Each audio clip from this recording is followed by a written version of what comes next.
Trois pèlerins hospitaliers avaient projeté de faire une ambassade auprès du monastère de Cetinje, réputé être gardien des trésors de l'ordre de Saint-Jean.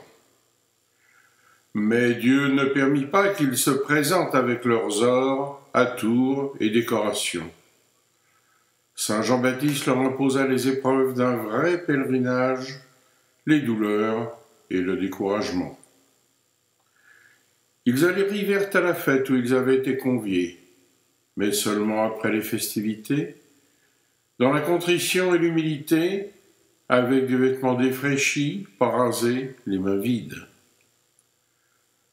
Néanmoins, grâce à de zélés chevaliers serbes, on leur offrit le couvert, on partagea avec eux le pain et le vin.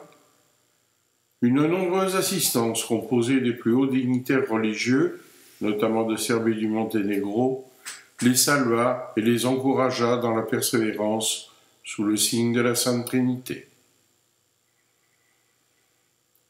Puis, saint Jean-Baptiste permit que la chapelle, refermée à cette heure, fût de nouveau ouverte et que la chasse fût découverte, afin que chacun des pèlerins puisse, chacun son tour, se recueillir et faire ses dévotions devant la main qui baptisa le Christ. Étreints par une profonde émotion, les pèlerins, au cœur de chevaliers embrasés, découvrirent au-dessus de la main du Baptiste un petit reliquaire, abriquant un fragment de la Sainte Croix, le tout reposant sur la dépouille momifiée de saint Pierre de Cetinje.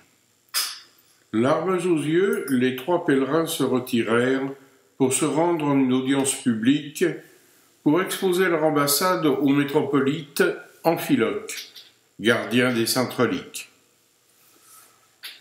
Constatant la sincérité de leur démarche, de la foi dans leur cœur, de la qualité de l'engagement des projets de chevalerie en cours, guidés par un christianisme joannique, ouvert et sincère, le métropolite déclara publiquement que les portes du monastère seraient ouvertes à toute demande de leur part au grand prieuré de l'ordre de Saint-Jean.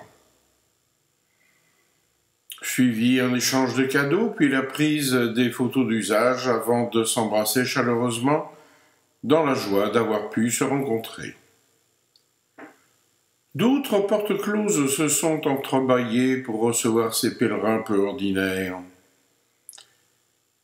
Les gardiens de l'icône, que la tradition rapporte avoir été peinte par saint Luc en personne, se sont laissés attendrir et nous ont permis de nous recueillir seuls devant Notre-Dame de Filerme.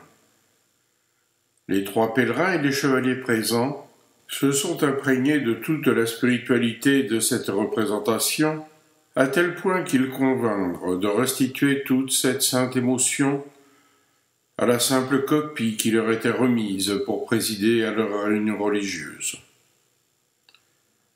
C'est le cœur léger, mais les bras chargés, plus riches à leur retour qu'à l'aller, que les trois pèlerins rentrèrent chez eux sans encombre majeur, autre qu'un petit retard, juste de quoi se souvenir que rien n'est jamais acquis.